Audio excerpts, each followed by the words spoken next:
that love Valentine's Day. Okay, I actually know a lot of people that don't. But even if you don't have a significant other, there are always people in our lives who we can share a little love with.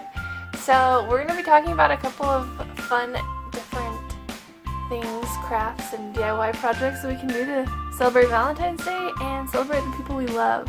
So here we go. So the first thing I'm making is a heart banner. Mine is going to say love, but you can make yours however big you want and it can say whatever you want.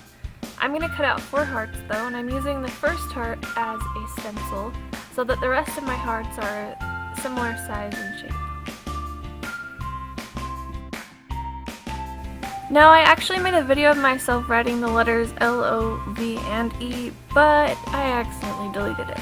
So I have another piece of paper here and I'm going to kind of show you how I did the lettering. I started by writing each letter in cursive, and then on the downstroke, so everywhere where my pen went down while I was writing that letter, I darkened it. And this is a really great way to fake calligraphy because you don't actually need any fancy pens and you can make it look like you know what you're doing. This is actually usually how I do my calligraphy. Then I gathered up the hearts, punched holes in them, and then threaded them through a string. I had a cute red and white one, but you can use whatever you have or you can use ribbon. Now I taped the back to get them to stay so that when I hung them up they wouldn't move. And this is how they turned out.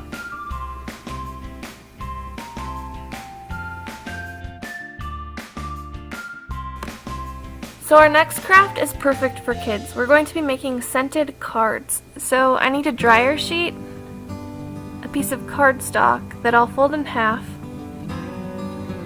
either some glue dots or a glue stick, and some markers. Oh, and some scissors and some newspaper. Okay, so I'm going to start by drawing hearts onto the dryer sheet, or you can really draw any design. It's really fun because the dryer sheet has a unique texture. However, I found that thicker tipped pens work better than the fine tip pens because the fine tip pens tend to rip the dryer sheet.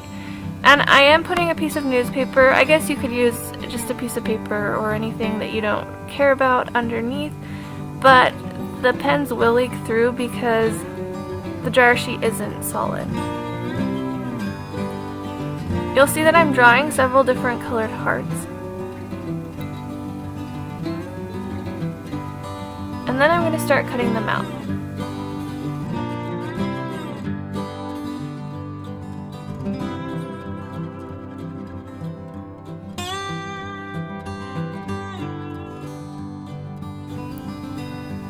After I got my hearts cut out, I decided to write the word love, again faking calligraphy by darkening the downstroke after I wrote it in cursive.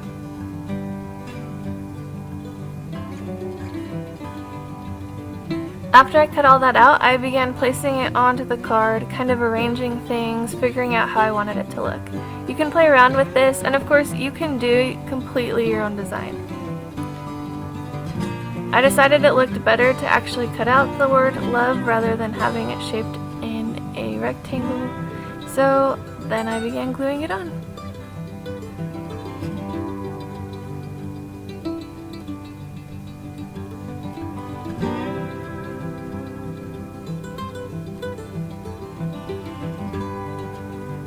Now it's really fun because you'll notice the texture of the dryer sheet looks really cool with these hearts.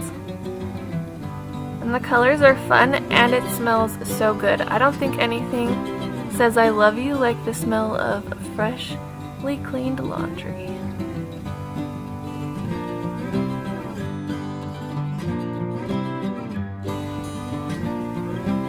Now at my house we have a ton of mason jars, so I took off the lids of several different of these jars and laid them out onto a piece of newspaper. Then I got some paints. I'm gonna stick with gray and white and pink, but you can do whatever you want. I began painting these lids, and I found it a little difficult to keep the lid from moving, so finally by the time I got to the last one I figured out if I just put a piece of tape on the bottom and then taped it to the newspaper, then I wouldn't have to hold on to it and I could paint it easily. So I waited about 15 minutes before I went in with the second layer, and I decided it was better to be generous with the paint on the second layer, otherwise it created too many streaks. To be honest though, I would use spray paint if you have the colors you want. I used acrylic paint and it worked fine, but it took almost the whole day for it to actually dry, and even when it did, it still had little imperfections and slight streaks in it. I think spray paint just works better with metal. Then I went through and I wrote the same letters that I have written on all my other crafts so far, spelling out the word love. Now, if you have more can lids, then you can spell out whatever you want. You could write Happy Valentine's Day. And really, you can string these however you want. You could make them into garland or even use them for adding decoration to a wreath. I decided to hang mine in my bathroom mirror, so I attached each to a piece of string and then taped that string using washi tape to make it look cute to the mirror itself. I did them at differing lengths so that it added a little bit of variety and it spelled out the word love. I taped my can lids to the string using Scotch tape, but I would probably recommend using duct tape or hot gluing them because the can lids did fall off later on that night. Then I realized by doing this I was going to have a bunch of leftover jars, so I decided to turn that into a craft as well. I got the rim from the lid off of the jar and I painted it pink while I was painting the lids to the other jars. At first I tried taping down the rim, but it was too hard to handle and it kept moving. So eventually I peeled the tape off, I picked it up, and I started painting around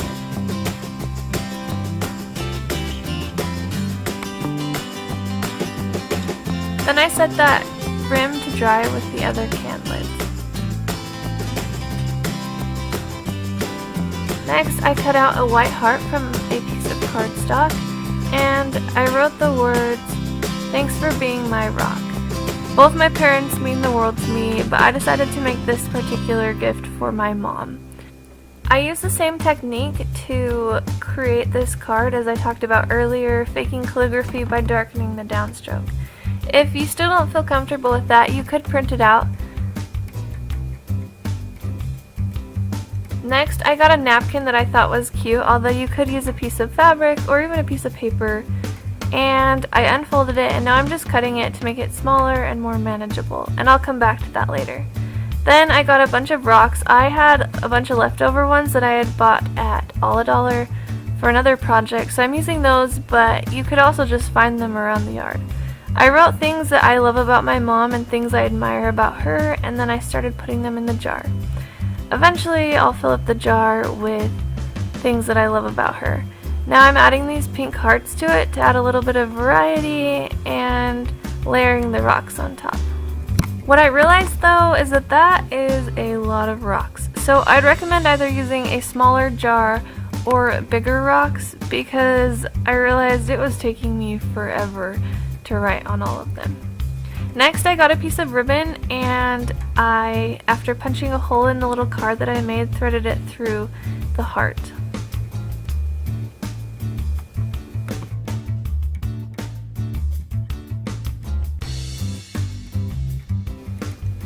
Next I tied that onto my jar and arranged it how I thought it looked best.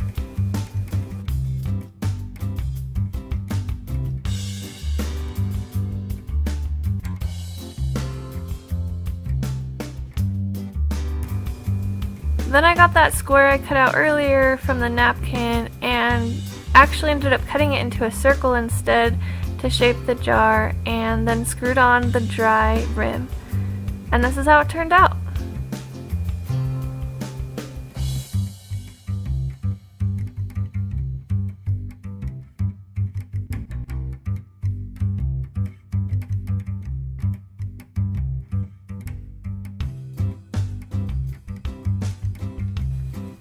For my next project, I gathered a bunch of sticks from my yard, and since we have grapevines, it wasn't too difficult. Then, using construction paper, I began cutting out a bunch of little tiny hearts.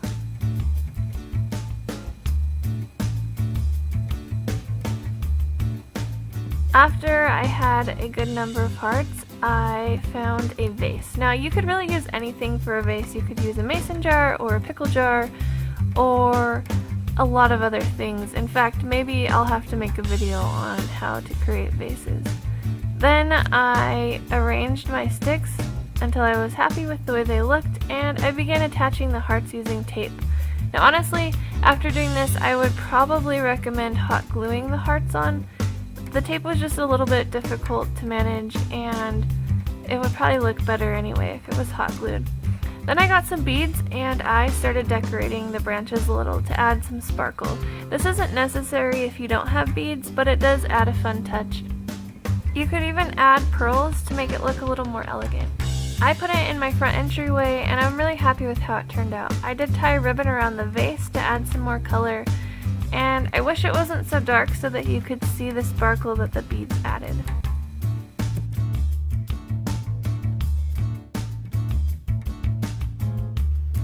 Thank you guys for watching. I had a lot of fun making this video, and if you had fun watching it, go ahead and hit like and subscribe, and keep an eye out for future videos. If you have any ideas for future videos, comment below. I'll also include a link to my Etsy page if you're interested in checking that out, as well as my Instagram. Also, if you do try any of these ideas, go ahead and follow me on Instagram and then tag me in the pictures. I'd love to see your projects. We'll see you guys later, and happy Valentine's Day!